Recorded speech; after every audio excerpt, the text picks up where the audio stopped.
జాతీయ జెండా రూపకల్పన చేసిన పింగళి వెంకయ్యకు భారతరత్న ఇవ్వాలని కేంద్రాన్ని డిమాండ్ చేశారు మాజీ ఎంపీ వి హనుమంతరావు.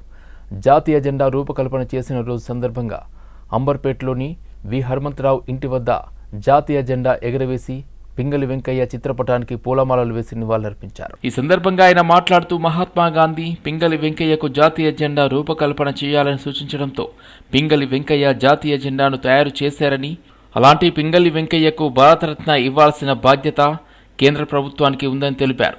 తెలంగాణ రాష్ట్ర ముఖ్యమంత్రి రేవంత్ రెడ్డి, ఆంధ్రప్రదేశ్ ముఖ్యమంత్రి చంద్రబాబు నాయుడు కేంద్ర ప్రభుత్వానికి లేఖ రాయాలని ఆయన సూచించారు.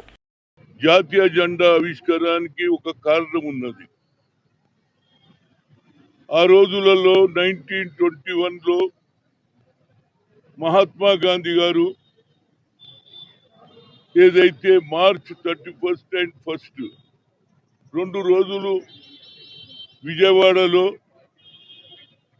ఏఐసిసి సమావేశం జరిగింది. ఆ సమావేశంలో 2వ రోజు మహాత్మా గాంధీ గారు పింగళి వెంకయ్య గారు నువ్వు జెండా తయారు చేసినావు, ఆ మోడల్ చూపించమన్నాడు. అంటే ఆయన ఆ జెండా ఏ విధంగా ఉండాలని నందిగూడెం గ్రామంలో దొరవారి అక్కడ ఉంటూ ఆయన మచిలీపట్నం ఆ రోజులలో అది బ్రిటిష్ పరిపాలన ఉండేది. దాని తర్వాత కృష్ణా జిల్లా ఏదైతే కోదాడు ఇప్పుడు తెలంగాణలో ఉన్నది. ఒకటి ఆరెంజ్ ఒకటి గ్రీన్ ఉండే జెండా మీద కలర్. అప్పుడు మహాత్మా గాంధీ అన్నాడు వైట్ కూడా ఉండాలి, తయారు చేసి రమ్మన్నాడు. దాని తర్వాత ఆ జెండా ఆవిష్కరించడానికి 22 జూలై 1947 అంటే ఆగస్టులో వచ్చింది. 15 ఆగస్టుకు మన స్వాతంత్రం వచ్చింది. దానికంటే ముందే ఈ జెండాను ఆవిష్కరించి అందులో అశోక చక్రం పెట్టవడం జరిగింది. ఆ తర్వాత 2009లో ఆ రోజులలో సికింద్రాబాద్ తహసీల్దార్ కార్యాలయంలో ఏర్పాటు చేసిన కార్యక్రమంలో కళ్యాణ లక్ష్మి, షాదీ ముబారక్ పథకాల కింద 82 మంది లబ్ధిదారులకు చెక్కులు పంపిణీ చేశారు తలసాని శ్రీనివాస్ యాదవ్. ఈ సందర్భంగా లబ్ధిదారులు తులం బంగారం ఎప్పుడు ఇస్తారని ప్రశ్నించారు. ఎన్నికల సమయంలో తులం బంగారం ఇస్తామని కాంగ్రెస్ హామీ ఇచ్చిందని తలసాని శ్రీనివాస్ యాదవ్ గుర్తు చేశారు. 2 ఏళ్లు గడిచినా ఇప్పటి వరకు ఒక్కరికి కూడా తులం బంగారం అందలేదని ఆయన విమర్శించారు. కళ్యాణ లక్ష్మి, షాదీ ముబారక్ చెక్కుల పంపిణీ కార్యక్రమంలో చాలా మంది బంగారం అడుగుతూ నేను కూడా మైక్లు విన్నారు. ఇంకెప్పుడు వస్తుంది సార్, 2.5 సంవత్సరాలు అవుతుంది, మా బంగారం కావాలి కదా. మేము అల్లునికి మాటిచ్చినాం, మా బిడ్డకు మాటిచ్చినాం అని. అది నేను చెప్పింది కాదు, మీరు అందరూ చూశారు. అంటే ప్రభుత్వం ఏంటంటే ఒకవేళ మా ప్రభుత్వం వస్తే ఈ కార్యక్రమాలు చేస్తామన్నప్పుడు చేయాలి. పబ్లిక్ కు ఆస్పిరేషన్స్ ఎట్లుంటాయంటే ఇస్తారేమో కదా అనేటువంటి ఒక కాన్ఫిడెన్స్ ఉంటుంది. అది వాళ్ళు అడిగే డిమాండ్ కూడా కాదు, మీరు చెప్పిన డిమాండ్. కాబట్టి వీరంతా తొందరగా ఇస్తే బాగుంటుందని నా సూచన. ఎందుకంటే చాలా మంది వెయిట్ చేస్తూ, దీంట్లో పేద మధ్యతరగతి కుటుంబాల వాళ్ళందరూ కూడా వెయిట్ చేస్తారు. అల్వాల్ 134వ డివిజన్ పరిధిలో మాజీ కార్పొరేటర్ శాంతి శ్రీనివాస్ రెడ్డి ఆధ్వర్యంలో లబ్ధిదారులకు లేబర్ కార్డ్స్ పంపిణీ కార్యక్రమం ఏర్పాటు చేశారు. ఆశయ అక్షిత ఫౌండేషన్ సహకారంతో ఈ కార్యక్రమం ఏర్పాటు చేశారు. ఈ కార్యక్రమానికి ముఖ్య అతిథిగా మల్కాజ్గిరి ఎమ్మెల్యే మరి రాజశేఖర్ రెడ్డి హాజరై లబ్ధిదారులకు లేబర్ కార్డ్స్ పంపిణీ చేశారు. ఈ సందర్భంగా ఎమ్మెల్యే మాట్లాడుతూ పేద ప్రజలకు సొంత ఖర్చులతో లేబర్ కార్డ్స్ చూపించినందుకు ఎమ్మెల్యే కార్పొరేటర్ను అభినందించారు. ఈ లేబర్ కార్డ్స్ వల్ల చాలా ఉపయోగాలు ఉంటాయని తెలిపారు. పేద వర్గాలకు ఇది ఒక గొప్ప వరం అని తెలిపారు. మల్కాజ్గిరి నియోజకవర్గంలో 5,000 కార్డ్స్ చేయించామని తెలిపారు. ఇవాళ పెద్ద ఎత్తున మా శాంతి శ్రీనివాస్ రెడ్డి గారు లేబర్ కార్డులు ఆమె సొంత పైసలతో చేయించి చాలామందికి డిస్ట్రిబ్యూట్ చేయడం జరిగింది. ఈ మల్కాజ్గిరి మొత్తం నియోజకవర్గ ప్రాంతంలో ఇప్పటి వరకు మేము ఒక 5,000 కార్డులని మా యొక్క నాయకుల సౌజన్యంతో చేయించగలిగినాం. ఈ కార్డుల వలన అనేక ప్రయోజనాలు ఉన్నాయి. ఈ ప్రయోజనాల్లో కొన్నింటినీ నేను మీకు చెప్తాను. వాళ్ళ ఇంట్లో ఏదైనా పెళ్ళైనా కానీ, ఒక అమ్మాయి కానీ అబ్బాయి కానీ పుట్టితే కానీ, వాళ్ళ ఇంట్లో ఏదైనా దురదృష్టవశాత్తు ఎవరైనా చనిపోయినా, పని చేస్తూ చనిపోయినా, న్యాచురల్ డెత్ అయినా కానీ అనేక బెనిఫిట్లు ఈ కార్డు ద్వారా మనం కల్పించవచ్చు. ఇదొక పేద వర్గాలకు ఇదొక గొప్ప వరము. నిజంగా మా శాంతమ్మకు కంగ్రాచులేట్ చేస్తున్నాను. ఎందుకంటే ధన్యవాదాలు కూడా తెలియజేస్తున్నాను. ఎందుకంటే ఇంత మంచి కార్యక్రమాన్ని ముందుకు తీసుకెళ్ళి అందరి పేదల కూడా ఒక భరోసా లాంటి ఈ కార్డుని చేయించడం నిజంగా ఒక గొప్ప విషయం. మా అందరు నాయకులు మల్కాజ్గిరి నియోజకవర్గంలో ప్రతి ఒక్కరు కూడా వాళ్ళ వంతుగా మినిమం ఒక 100 నుంచి 200 కార్డులని చేయించి ప్రతి ఒక్క పేదలకు నిత్య రాజకీయ సామాజిక మరియు న్యాయ సమస్యలపై కూనంనేని సాంబశివరావు కీలక వ్యాఖ్యలు చేశారు. జస్టిస్ బి సుదర్శన్ రెడ్డి ఇచ్చిన తీర్పు సల్వజుడుం అనే పేరుతో మావోయిస్టులను చంపడానికి ఏర్పాటు చేసిన సంస్థను రద్దు చేయాలని, ఇది నక్సలిజానికి అనుకూలంగా ఉందని సాంబశివరావు వ్యాఖ్యానించారు. సుదర్శన్ రెడ్డి గారు ఒక తీర్పు ఇచ్చారు. సల్వాజుడం అనే ఒక సంస్థ, అది ఎక్స్ట్రా కాన్స్టిట్యూషనల్ సంస్థ, అరాచక ముఠ. ఆ అరాచక ముఠాని నక్సలైట్ చంపడం కోసం ప్రైవేట్ సైన్యం లాగా అప్పుడు ప్రభుత్వం ఉపయోగిస్తూ ఉంటే నక్సలైట్లని పేరుతో సిపిఐ వాళ్ళని చాలా మందిని వాళ్ళు చంపారు. దాన్ని రద్దు చేయమని చెప్పి అది రాజ్యాంగేతర సంస్థ అని సుదర్శన్ రెడ్డి గారు తీర్పిచ్చాడు. తీర్పిస్తే ఇది నక్సలైట్లకి అనుకూలంగా ఇచ్చాడు. అంటే పాయింట్, రాజధాని అంశంలో మాజీ సీఎం జగన్ కొత్త పల్లవి అందుకున్నారు. అమరావతికి బదులుగా కొత్త రాజధానిని ఆయన ప్రతిపాదించారు. మీడియా సమావేశంలో రాజధానికి ప్లాన్ బి పేరిట జగన్ కీలక వ్యాఖ్యలు చేశారు.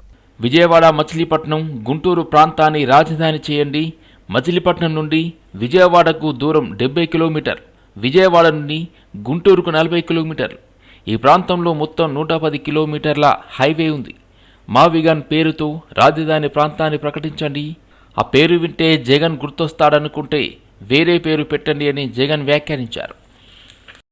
మచిలీపట్నం టు విజయవాడ 70 కిలోమీటర్లు, విజయవాడ టు గుంటూరు మరో 40 కిలోమీటర్లు. మచిలీపట్నంలో మేం కడతా ఉన్న పోర్టు, మా హయాంలో పోర్టుకు శ్రీకారం చుట్టాం, పనులు మొదలుపెట్టాం, పర్మిషన్ తెచ్చాం, ల్యాండ్ ఇచ్చాం, ల్యాండ్ కొనుగోలు చేసినాం, ఇచ్చినాం, ఫైనాన్షియల్ క్లోజర్ కంప్లీట్ చేసినాం. ఎవరితో ప్రమేయం లేకుండా దానికి డబ్బులు వచ్చేట్టుగా ఏర్పాట్లు చేశాం. ఈరోజు చెన్నై అనేది పోర్ట్ సిటీ, బాంబే అనేది ఈరోజు పోర్ట్ సిటీ.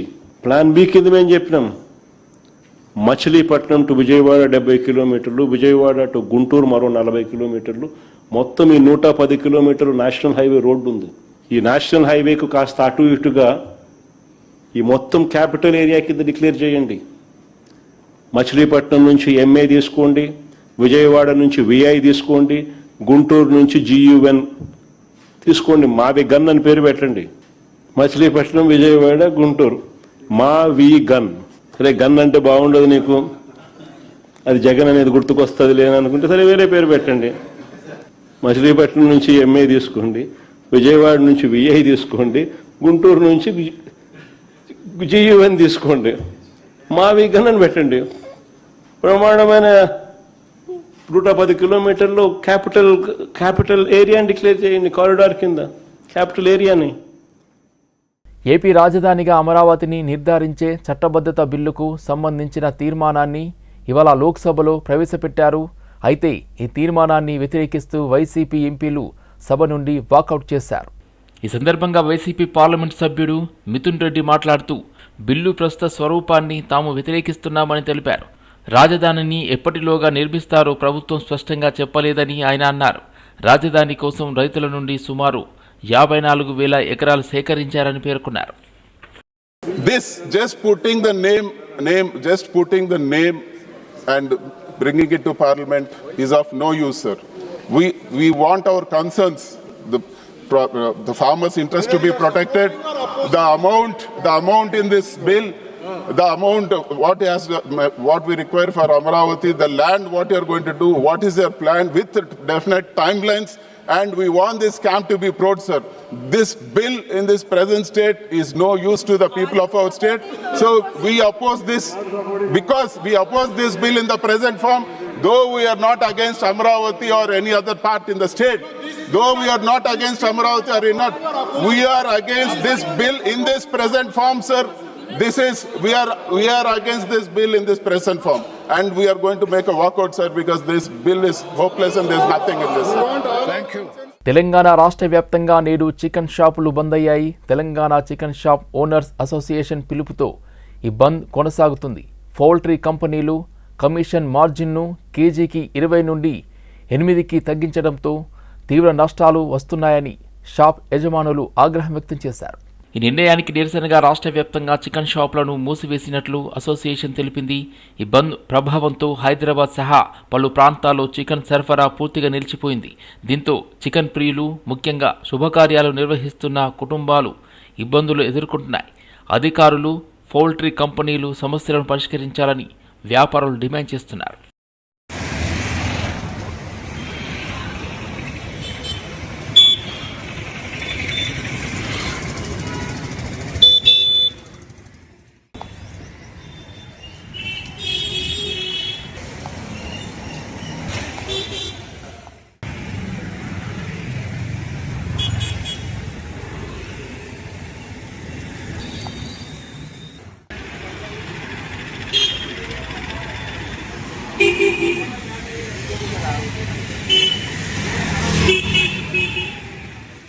సలేశ్వరం లింగమయ్య యాత్రకు పోటెత్తారు భక్తులు. మన్ననూరు నుండి ఫర్వాబాద్ వరకు 4 కిలోమీటర్ల మేర ట్రాఫిక్ జామ్ ఏర్పడింది. 3 రోజులు సాహస యాత్ర నేడు ప్రారంభమైంది.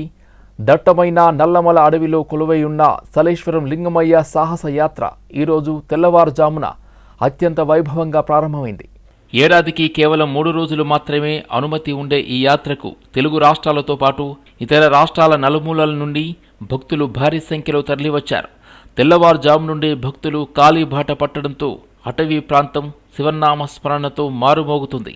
ప్రకృతి ఒడిలో జలపాతాల మధ్య వెలిసిన మల్లికార్జున్ని దర్శించుకోవడానికి భక్తులు ఎంతో ఉత్సాహంగా అడవి మార్గంలో పయనిస్తున్నారు.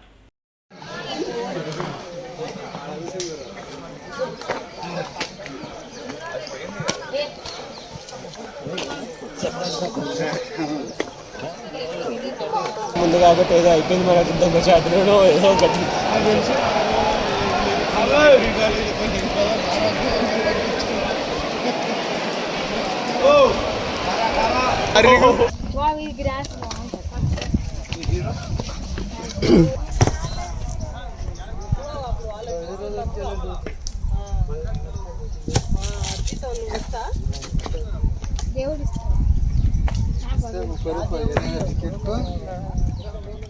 ఇక్కడికి రావడం సలేశ్వరం అని ఇలా నాకు తెలిసిన వాళ్ళు చెప్తే ఇక్కడ చాలా బాగుంటుంది శివయ్య దర్శనం అని అంటే నేను మా మిత్రులం అందరము రాత్రి హైదరాబాద్ నుంచి బయలుదేరి మేము వచ్చినాము ఇక్కడికి. మేము దాదాపు 12 గంటలకు వచ్చాము. 12 గంటలకి కొండ ఎక్కి మేము గంటన్నర పట్టింది మాకు కొండ ఎక్కి దిగడంలో. సో అక్కడ నుంచి మేము నిలబడితే మాకు దర్శనం ఇప్పుడు 8 అవుతుంది. సో ఆల్మోస్ట్ 6-7 గంటల దర్శనం టైం పట్టింది మాకు. అక్కడ అధికారులు ఎవరూ లేరు. సో గవర్నమెంట్ దీన్ని కొద్దిగా మంచిగా పట్టించుకొని ఇంకా బాగా చేస్తే బాగుంటుంది. వెళ్ళే దారిలో కూడా చాలా మటుకు లైట్స్ లేవు, ఏం లేవు. సో జనాలు చాలా ఇబ్బంది పడ్డారు. పెద్ద వాళ్ళు వస్తున్నారు, ముసలి వాళ్ళు, చిన్న పిల్లలు, వీళ్ళు చాలామంది వస్తున్నారు. సో ఇది గవర్నమెంట్ ఇంకా కొద్దిగా పట్టించుకొని అధికారులను పెట్టి ఇంకా మంచిగా చేస్తే ఇంకా చాలా బాగా ఉంటుంది. ఇది మన దక్షిణాది కేదార్నాథ్ లాగా పిలుచుకుంటారు. సో దయచేసి గవర్నమెంట్ దీన్ని మంచిగా చేసి ఇంకా ప్రజలకు మంచి సేవ అందించాలని కోరుకుంటున్నాను. ఇది ఇంకా 2 రోజులు ఉంటుంది. ఈరోజు 1 April, so 2 and 3 April. So 1 April రోజే దాదాపు నాకు తెలిసి 1,00,000. హైదరాబాద్లోని ఇందిరా పార్క్ వద్ద రిటైల్ చికెన్ షాప్స్ అసోసియేషన్ ఆధ్వర్యంలో చికెన్ షాప్ యజమానులు ధర్నాకు దిగారు. పౌల్ట్రీ కంపెనీలు సరైన మార్జిన్ ఇవ్వకపోవడాన్ని నిరసిస్తూ ఈ ఆందోళన చేపట్టారు. కిలో చికెన్కు మార్జిన్ను పెంచాలని డిమాండ్ చేశారు. మార్జిన్ రేట్లు పెంచే వరకు నిరవధిక సమ్మె కొనసాగిస్తామని వారు హెచ్చరించారు. పౌల్ట్రీ కంపెనీలు చికెన్ ధరలను పెంచుకుంటూ రిటైల్ వ్యాపారుల పరిస్థితిని పట్టించుకోవడం లేదని ఆవేదన వ్యక్తం చేశారు. మార్జిన్ తగ్గడంతో షాపుల అద్దెలు, కార్మికుల జీతాలు చెల్లించలేని పరిస్థితి వచ్చిందని వారు తెలిపారు. కనీసం కిలోకు 40 మార్జిన్ వచ్చే వరకు షాపులు తెరవబోమని స్పష్టం చేశారు. ఈ సమస్యపై ప్రభుత్వం తక్షణమే జోక్యం చేసుకుని సరైన ధరలు నిర్ణయించి తమకు న్యాయం చేయాలని చికెన్ షాప్ యజమానులు కోరుతున్నారు. చేస్తున్నాము అదే విధంగా ఏదో ఈ ఒక్కరోజు చేసిపోతారని అనుకోకండి. మీ ఆలోచనలు కూడా మార్పు 100% రావాలి. ఇది కంటిన్యూస్ ప్రాసెస్ కిందనే పోతుంది. డిస్టిక్లలో పోతుంది, మండల స్థాయిలో పోతుంది, గ్రామ స్థాయిలో కూడా పోతుంది. వారంకి ఒక రోజు అయినా సరే మేము ఈయనే కూర్చోడానికి కూడా మాకు కంటిన్యూషన్ గా పర్మిషన్లు రాకున్నా గానీ నెలలో 2 సార్లు వారంకి ఒకసారి అయినా సరే మా ప్రయత్నం అనేది కొనసాగుతూనే ఉంటది. మీ వైఖరి మారేదాకా మాత్రం మా కార్యాచరణ ఇట్లనే ఉంటది. ఇప్పుడు మీకు మార్జిన్ ఎంత పెరగాలని ఎంత డిమాండ్ చేస్తారు? వాళ్ళు 26 రూపాయల నుంచి వెళ్ళి 10 రూపాయలు కట్ చేసి 14 రూపాయలు వస్తుంటే ఒక వర్కర్ కు వచ్చేసి ఒక షాప్ లో 600-700 రూపాయలు ఉంది. 2 వర్కర్లకి 1500-1400 పోతే ఒక జాలి పేరు మీద వచ్చేసి 700 రూపాయల మీద రోజు 2 జాలీలు అమ్మితే ఆ పైసలన్నీ అక్కడే పోతుంది. ఈ రోజు 1వ తారీఖు అయినా సరే పోయిన నెలల అప్పులే ఊడలేదు. ఇంకా మా మార్జిన్ మాకు వెంటనే గవర్నమెంట్ చొరవ తీసుకొని ఏదైతే బడా బడా కంపెనీలు ఉన్నాయో, ఏవైతే కార్పొరేట్ సంస్థలు ఉన్నాయో వాటిని కొంచెం అదుపులో పెట్టి మాకు మార్జిన్ వచ్చే విధంగా గవర్నమెంట్ సహకరించాలని గవర్నమెంట్ను వేడుకుంటూ, మాకు గత 20 సంవత్సరాల నుంచి మార్జిన్ ఈ రోజు వరకు కూడా 26 రూపాయల కిలో ఉండే సార్ మాకు మార్జిన్. మేము క్లియర్ కట్ గా ఓపెన్ గా చెప్పదలుచుకున్నాం సార్. నిన్న మొన్నటి కూడా మేము రోడ్ల మీదకి రావాలి చేయాలనే మాకు ఇంటెన్షన్ లేకుండే. ఇప్పుడు రంగారెడ్డి జిల్లా రాజేంద్రనగర్ పరిధిలో హైడ్రా అధికారులు అక్రమ నిర్మాణాలపై కఠిన చర్యలు చేపట్టారు. శివరాంపల్లి రాఘవేంద్ర కాలనీలో భారీ కూల్చివేతలు నిర్వహించారు. ఉదయం 4 గంటలకే రంగంలోకి దిగిన అధికారులు భారీ పోలీస్ బందోబస్తు మధ్య ఆపరేషన్ ప్రారంభించారు. అక్రమంగా నిర్మించిన 4 నుండి 5 అంతస్తుల భవనాలను లక్ష్యంగా చేసుకుని కూల్చివేతల పర్వం కొనసాగించారు. జేసీబీ యంత్రాల సహాయంతో నిర్మాణాలను పూర్తిగా నేలమట్టం చేస్తూ అధికారులు ముందుకు సాగుతున్నారు. ఈ ప్రాంతంలో మొత్తం 6500 గజాలను పార్కు స్థలంగా కేటాయించినట్లు అధికారులు తెలిపారు. ఈ చర్యలతో కాలనీలో ఉద్రిక్త వాతావరణం నెలకొంది.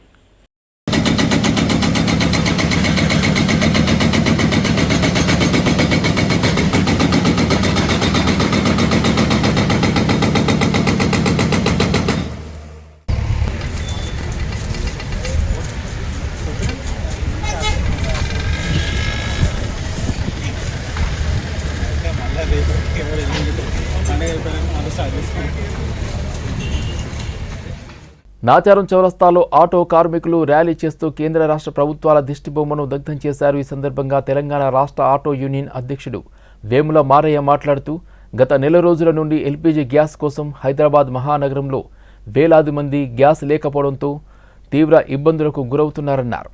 కేంద్ర రాష్ట్ర ప్రభుత్వాలు పట్టించుకోకపోవడంతో నాచారం చౌరస్తాలో కేంద్ర రాష్ట్ర ప్రభుత్వాలు దిష్టిబొమ్మ దగ్ధం చేశారు. రాష్ట్ర ప్రభుత్వం వెంటనే కేంద్ర ప్రభుత్వానికి లేఖ రాసి ఎల్పీజీ గ్యాస్ సమస్యను త్వరగా పరిష్కరించాలని కోరారు. మా ఆటో కార్మికులను ఆదుకోవాలని అన్నారు.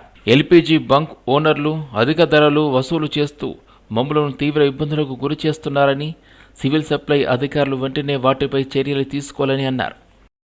భారతదేశ వ్యాప్తంగా ప్రధానంగా తెలంగాణలో ప్రధానంగా హైదరాబాద్ నగరంలో ఎల్పీజీ, సిఎన్జి, ఆటో గ్యాస్ కొరత ఏర్పడిన కారణంగా అనేక మంది ఆటో డ్రైవర్లు లైన్లో నిలబడి ఆకలితో అలమటిస్తున్నారు, గిరాకీ లేక ఇబ్బంది పడుతున్నారు.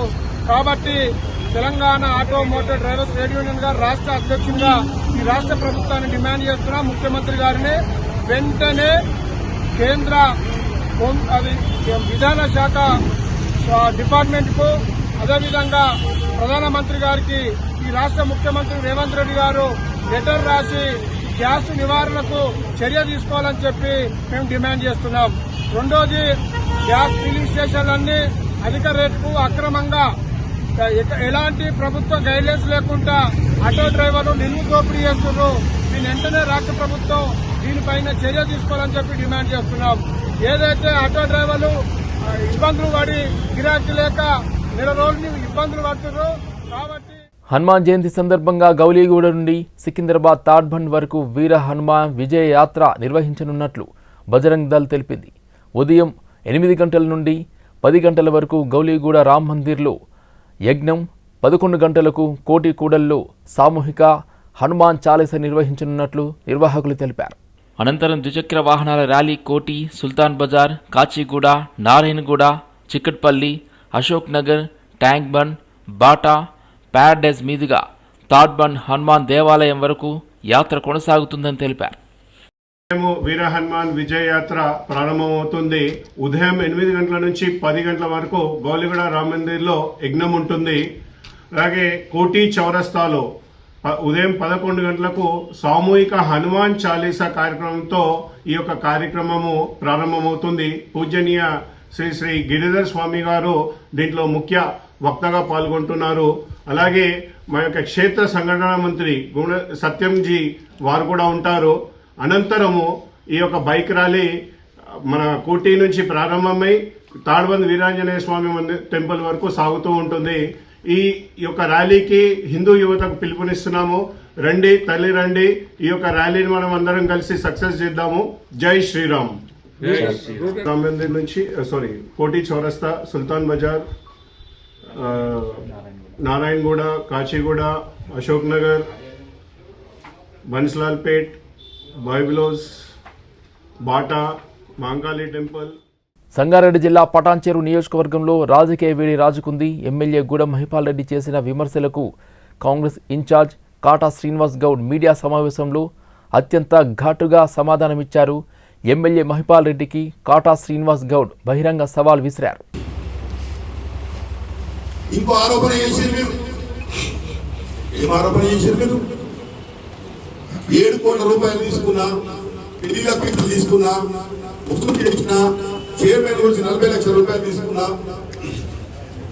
మాట్లాడినావు కదా, మాట మీద ఉంటావా? నిలబడతావా? నిరూపిస్తావా? నేను ఈరోజు ఈ వేదిక మీద చెప్తా ఉన్నా, నువ్వు చేసినటువంటి ఆరోపణలు ఏవైతే ఉన్నాయో ఆ మాట మీద నువ్వు నిలబడాలని చెప్తా ఉన్నా. నేను చేసిన ఆరోపణల మీద నేను మాట మీద నిలబడతా ఉన్నా. నేను ఆధారాలతో చూపిస్తా ఉన్నా. నువ్వు చేసినటువంటి ఆరోపణల మీద నువ్వు నిలబడాలి. నువ్వు నిజంగా మనిషి పుట్టుగా పుడితే, కడుపుకు అన్నం తింటే, నీలో ఏమన్నా సీము రక్తం ఏమో ప్రవహిస్తే, రేపు 11 గంటలకి నేను శివాలయం అందరూ కూడా ఇక్కడ పవిత్రంగా భావించేటువంటి చరిత్ర ఉన్నటువంటి శివాలయానికి నేను 11 గంటలకు వస్తా ఉన్నా. నువ్వు చేసిన ఆరోపణలు ఏవైతే ఉన్నాయో అది నిజమైతే నువ్వు తడిబట్టలతో కూడా చూడాలి. లేదు, నేనేవైతే నువ్వు ఆరోపణ చేసి ఇంత తప్పులు అబద్ధాలని చెప్పి అన్యం పుణ్యం నాకు ఏం తెలియదు, ఒక అన్నా పైస తెలియదు అని చెప్పి నేను ఈ రోజు కూడా చూడడానికి సిద్ధంగా ఉన్నా. నేను 11 గంటలకు కాసుకోబిడ్డా అని చెప్తా ఉన్నాను. భారతదేశంలో అమలు చేయాలని భావిస్తున్న హెచ్పివి వ్యాక్సినేషన్ పాలసీపై కేంద్ర ప్రభుత్వం పునరాలోచన చేయాలని వరల్డ్ అలర్జీ ఫౌండేషన్ విజ్ఞప్తి చేసింది.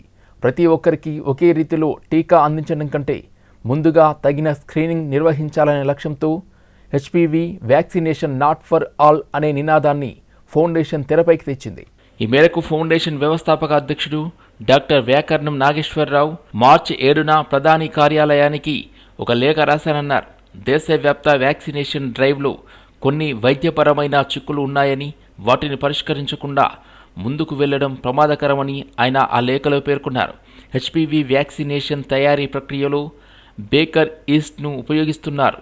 దీనివల్ల ఈస్ట్ పట్ల సున్నితత్వం ఉన్న వ్యక్తులకు ఈ టీకా వేసినప్పుడు తీవ్రమైన ప్రతిచర్యలు వచ్చే అవకాశం ఉందని డాక్టర్ నాగేశ్వర్ హెచ్చరించారు. వ్యాక్సినేషన్ ప్రోగ్రామ్ కంట్రీ వైడ్ నడుస్తున్నది. ప్రధానమంత్రి గారు మంచి ఆలోచనతో ఇది రిలీజ్ చేసిన దీని వెనకాల కొన్ని విషయాలు, ఇమ్యునాలజికల్ విషయాలు, సైంటిఫిక్ విషయాలు, ఆరోగ్యపరమైన విషయాలు ప్రజలకి తెలియాలనే ఆలోచనతోని ప్రపంచ ఎలర్జీ ఫౌండేషన్ తరఫున ఈరోజు మేము కూలంకషంగా చెప్పడం జరిగింది. మీకు గనక బేకర్స్ ఈస్ట్ సాకరోమైసిస్ అని ఏదైతే ప్రోటీన్ ఎలర్జీ ఉన్నట్టయితే please do not take this vaccine. Consult your doctor. మీ ఇమ్యునాలజిస్ట్ని, ఎలర్జీ సూపర్ స్పెషలిస్ట్ని కన్సల్ట్ చేయండి. మీకు ఎలర్జీ పరమైన సమస్యలు ఉన్నట్టయితే, ఆటో ఇమ్యూనిటీ పరమైన సమస్యలు ఉన్నట్టయితే తొందరపడి ఈ వ్యాక్సిన్ని తీసుకోవద్దు. మీ మెడికల్ కన్సల్టెంట్ ఎవరైతే, డాక్టర్ ఎవరైతే ఉంటారో వారి అభిప్రాయాన్ని తీసుకోండి. ఎందుకు ఈ మాట చెప్తున్నామంటే భారతదేశంలో సుమారు 20 కోట్ల మందికి ఇదే బేకర్స్ ఈస్ట్ ఎలర్జీ ఉంది అని 2 అధ్యయనంలో బయటపడ్డది. ఒకటి హైదరాబాద్ అశ్విని ఎలర్జీ సెంటర్ కార్యాలయంలో ఆఫీస్లో మనం చేసిన అధ్యయనంలో బయటపడ్డది. 2 ముంబైలో చేసిన స్టడీ బయటపడ్డది. ఈ 2 స్టడీని పరిగణనలో తీసుకొని fungal allergies bakers yeast allergy ఎక్కువగా ఉంది కాబట్టి ఎవరికైతే బేకర్స్ ఈస్ట్ పాజిటివ్ ఉంటుందో వాళ్ళు ఈ వ్యాక్సిన్ని తొందరపడి తీసుకోవద్దు. రెండోది, ఎవరికైతే ఉస్మానియా యూనివర్సిటీలోని ఆర్ట్స్ కళాశాల వద్ద రాష్ట్ర మంత్రి అడ్లూరి లక్ష్మణ్ పుట్టినరోజు వేడుకలు ఓయూజేఎస్సీ చైర్మన్ కొత్తపల్లి తిరుపతి ఆధ్వర్యంలో ఘనంగా నిర్వహించారు. కేక్ కట్ చేసి పోటీ పరీక్షలకు సిద్ధమవుతున్న విద్యార్థులకు మెటీరియల్ను పంపిణీ చేశారు. అనంతరం ఆర్ట్స్ కళాశాల ఆవరణలో మొక్కలు నాటారు. ఈ సందర్భంగా కొత్తపల్లి తిరుపతి మాట్లాడుతూ మంత్రి అడ్లూరి లక్ష్మణ్ రానున్న రోజుల్లో మరింత ఉన్నత పదవులు అధిరోహించాలని ఆకాంక్షించారు. అదేవిధంగా ఉస్మానియా యూనివర్సిటీ అభివృద్ధికి రాష్ట్ర ప్రభుత్వం 1000 కోట్ల నిధులు మంజూరు చేయడం పట్ల ఆయన హర్షం వ్యక్తం చేశారు. ఓయూ అభివృద్ధిలో అడ్లూరి లక్ష్మణ్ పాత్రను కొత్తపల్లి తిరుపతి కొనియాడారు. అనంతరం పెద్ద ఎత్తున అన్నదాన కార్యక్రమాన్ని నిర్వహించారు. సంబరాలు మన ఉస్మానియా సిటీలో చాలా ఘనంగా ఓయూజేఎస్గా నిర్వహించడం జరిగింది. ఇందులో ఉస్మానియా సిటీలో చదువుతున్న విద్యార్థులకు కాంపిటేటివ్ బుక్స్ తెలంగాణలో ఉన్నటువంటి group 1, group 2, SI, constable, banking సంబంధించిన కాంపిటేటివ్ బుక్స్ ఇవ్వడం జరిగింది. మరియు అన్నదానం కార్యక్రమము ఉన్నది. అంతేకాకుండా మొక్కలు నాటడం జరిగింది. ఇలాంటి పుట్టినరోజులు చాలా జరుపుకొని ఆరోగ్యంగా ఉండాలని, ఇంకా పెద్ద పెద్ద పదవులు రావాలని మేము తెలియజేస్తున్నాము. మాకు ఉస్మానియా సిటీకి మొన్న 100 కోట్లు బడ్జెట్లో పెట్టడము, 1000 కోట్లు బడ్జెట్లో పెట్టడము, మరియు అంతేకాకుండా యూనివర్సిటీలో ఉన్న సమస్యలు కూడా మన అడ్లూరి లక్ష్మణ్కు మేము తెలియడం జరిగింది. అవి సానుకూలంగా స్పందించడం జరిగింది. చాలా ఘనంగా జరిపారు. అలాగే విద్యార్థులకి పుస్తకాలు పంచారు. అలాగే అన్నదానం కూడా చేస్తున్నారు. ఈ సంబరాలు జరుపుకున్నందుకు నాకు చాలా ఆనందంగా ఉంది. నన్ను ఇక్కడికి పిలిచినందుకు అందుకు గాను మన తిరుపతన్నకి థ్యాంక్స్ చెప్తున్నాను. అలాగే ఇలాంటి పుట్టినరోజులు ఎన్నో చేసుకోవాలని అడ్లూరి లక్ష్మణ అన్న గారికి